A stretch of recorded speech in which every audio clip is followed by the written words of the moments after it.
السلام علیکم ناظرین، ہم آپ کو تاریخ کے اوراق یوٹیوب چینل میں خوش آمدید کہتے ہیں۔ اگر آپ نے ہمارا چینل سبسکرائب نہیں کیا تو سبسکرائب کے بٹن کو کلک کر کے سبسکرائب کر لیں تاکہ ہماری ہر آنے والی نئی تاریخی ویڈیو آپ تک پہنچ سکے۔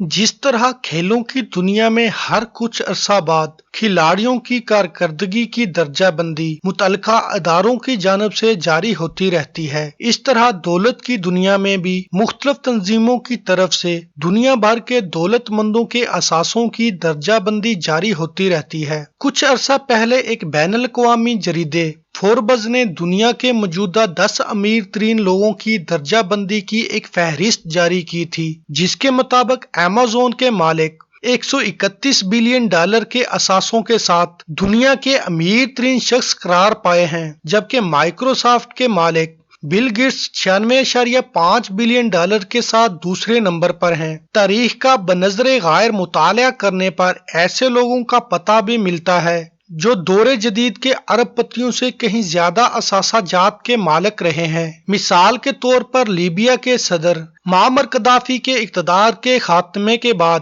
ان کے اثاثے عالمی طور پر منجمد کر دیے گئے تھے، جن کی مالیت 200 بلین ڈالر بنتی ہے۔ اسی طرح رومن سلطنت کے مارکس لینیئس کراسس کے اثاثوں کی مالیت آج کے حساب کے مطابق 201 بلین ڈالر بنتی ہے، لیکن آپ کو یہ سن کر حیرت ہوگی کہ موجودہ دور کے ارب پتیوں کے مقابلے میں تاریخ میں ایک ایسے مسلم حکمران کا نام بھی ملتا ہے جس کی دولت کا اندازہ موجودہ اور سابقہ ادوار کے اشخاص سے کئی گنا زیادہ بتایا جاتا ہے۔ تاریخ کے اس امیر ترین شخص کا نام موسیٰ کیٹا تھا، لیکن تخت نشینی کے بعد یہ منسا موسیٰ کہلایا۔ منسا مقامی زبان میں بادشاہ کو کہتے تھے۔ یہ سن 1312 سے 1337 تک سلطنت مالی کا حکمران رہا۔ منسا موسیٰ تاریخ کا امیر ترین شخص مانا جاتا ہے۔ اس نے مالی سلطنت پر جس زمانے میں حکومت کی، اس وقت مالی سلطنت معدنیات کے خزانوں جن میں گرینائٹ، یورینیم، فاسفورس، چونا، نمک اور سونے سے مالا مال تھی۔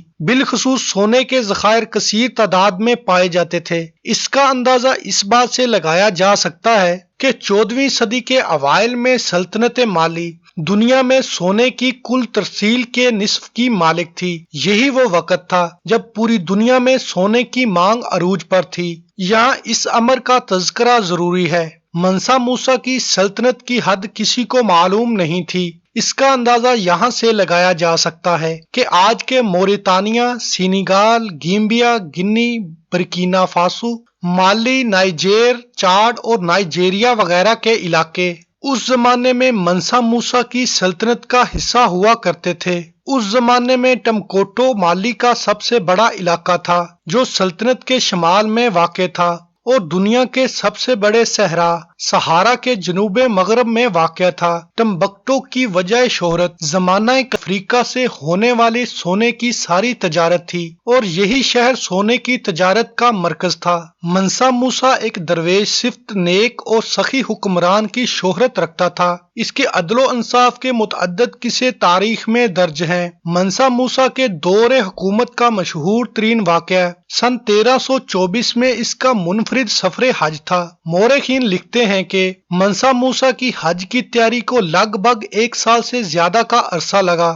سونے کی تاروں سے مرصع شاہی خیمے بنائے گئے۔ اہل خانہ کے لیے سفری محل بھی بنایا گیا تھا۔ موسیٰ کے ذہین ترین درباریوں نے ہزاروں خیموں پر مشتمل ایک بے مثال چلتا پھرتا شہر بنا ڈالا۔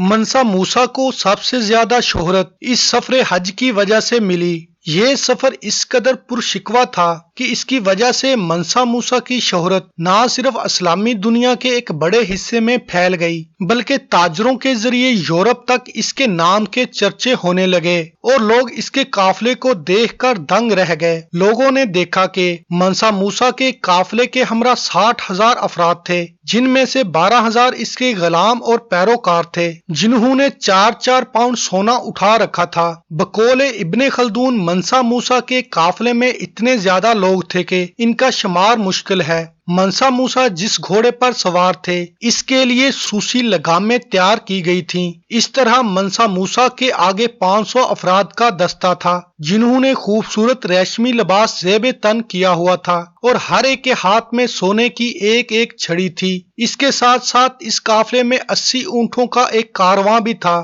جس کے ہر اونٹ پر 136 کلو سونا لدا ہوا تھا۔ دراصل اس وسیع سلطنت میں سلطنت مالی دنیا کے آدھے سونے کی مالک تھی اور ان سب کا مالک منسا موسیٰ تھا۔ ایک اندازے کے مطابق منسا موسیٰ نے 125 ٹن سونا راہ خدا میں خرچ کیا تھا۔ اس سفر کے دوران یہ جہاں سے گزرتا غربا کی مدد کرتا، ہر جمعہ کو وہاں ایک مسجد تعمیر کراتا اور وہاں کے حاکم اور تاجروں کو ملتا اور انہیں سونے سے مالا مال کر دیتا۔ کہتے ہیں کہ قاہرہ اور مدینہ کے لوگوں نے اتنا سونا شاید خواب میں بھی نہ دیکھا جتنا منسا موسیٰ اپنے ساتھ سفر میں لایا تھا۔ منسا موسیٰ اس سفر کے دوران مختلف ریاستوں کے بادشاہوں سے بھی ملتا ہوا جاتا۔ مصر کے مملوک سلطان اور النصر محمد سے اس کی ملاقات تاریخ کے اوراق میں آج بھی زندہ ہے۔ ابن خلدون کہتے ہیں النصر محمد جیسا بادشاہ منسا موسیٰ کے جاہو جلال اور دولت کو دیکھ کر حیران رہ گیا۔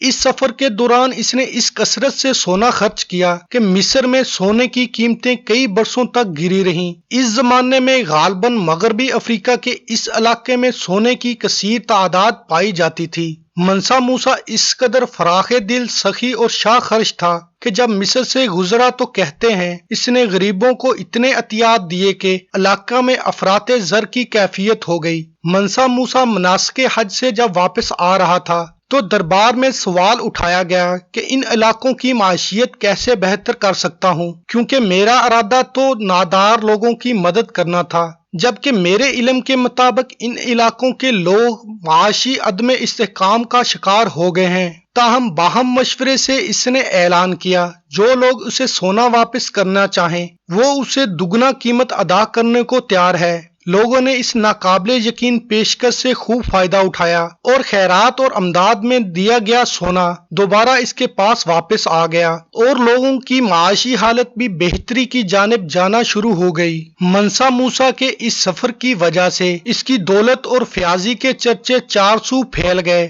چنانچہ یورپ سے لوگ اس کے پاس صرف یہ دیکھنے کے لیے آئے کہ کیا واقعی اس کے پاس اتنی کثیر دولت ہے جس کے چرچے چارسو ہیں۔ لوگ جوک در جوک آنے لگے۔ جب منسا موسیٰ کے مال و دولت کی تصدیق ہو گئی تو ان کا نام کیٹلان کی اٹلس میں شامل کر لیا گیا۔ معروف منی میگزین میں یونیورسٹی آف مشیگن کے ہسٹری کے پروفیسر روڈولف ویر کے باقول یہ تاریخ کے اس امیر ترین شخص کی بات ہے جس کی دولت کا اندازہ لگانا ناممکن ہی نہ ہو تو پھر یہ سمجھ لینے کے علاوہ اور کوئی اور صورت باقی نہیں رہ جاتی کہ وہ بہت زیادہ امیر ہے۔ اگرچہ منسا موسیٰ کی دولت کا آج کے دور میں اندازہ لگانا مشکل ہے، تاہم پھر بھی ایک محتاط اندازے کے مطابق اس کی دولت آج کے $480 بلین سے بھی شاید زیادہ تھی۔